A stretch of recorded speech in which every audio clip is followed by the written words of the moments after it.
Hello, my name's Izzy and I'm a tutor on Cambly.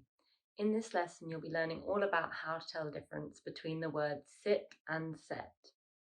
Sit and set are two words that are close in spelling and pronunciation, but are used in very different circumstances. They are very often confused even by native English speakers. Today we will look at the differences in meaning between the two verbs and how they are used, including some examples of their use in sentences. So let's start with sit. Sit is a verb that refers to the act of bending your knees and placing yourself onto a chair or any other object. Being an intransitive verb, sit does not require an object. To sit is to take a seat, so you sit down when someone asks you to take a seat. Sit is an irregular verb, so there is a change in its spelling when used in the past tense. Here are some examples of the verb sit. The old man in the queue needs to sit down.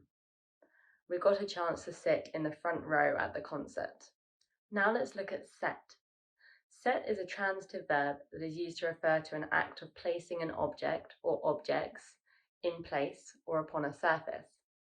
Set retains the same form whether we use it in the present or the past tense.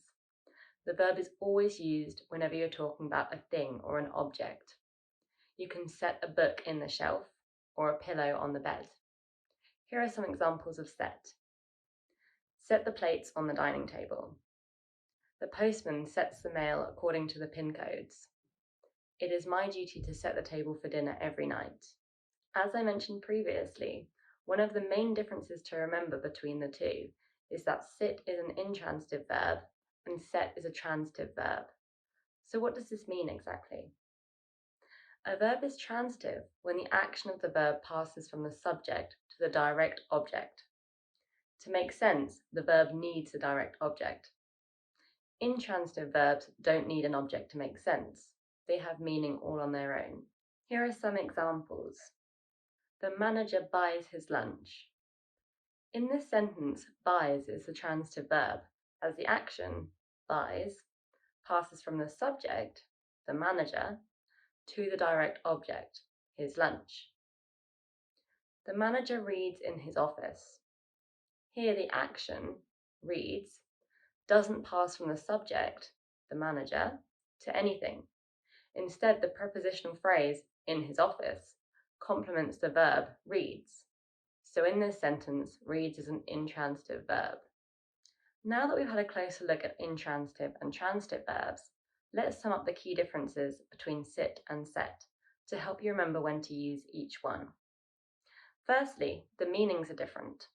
Sit means to be seated, while set means to place an object on a surface. So you sit on a chair, but you set plates on the table or books on the shelf.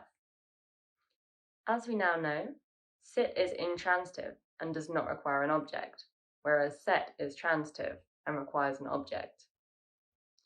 Sit is irregular and its spelling changes with the tense, so sit becomes sat in the past tense. On the other hand, set remains set in the past. Here are some examples of sit in its various forms. I sit down on my bed when I am tired. I am sitting down on my bed right now. I sat down on my bed yesterday.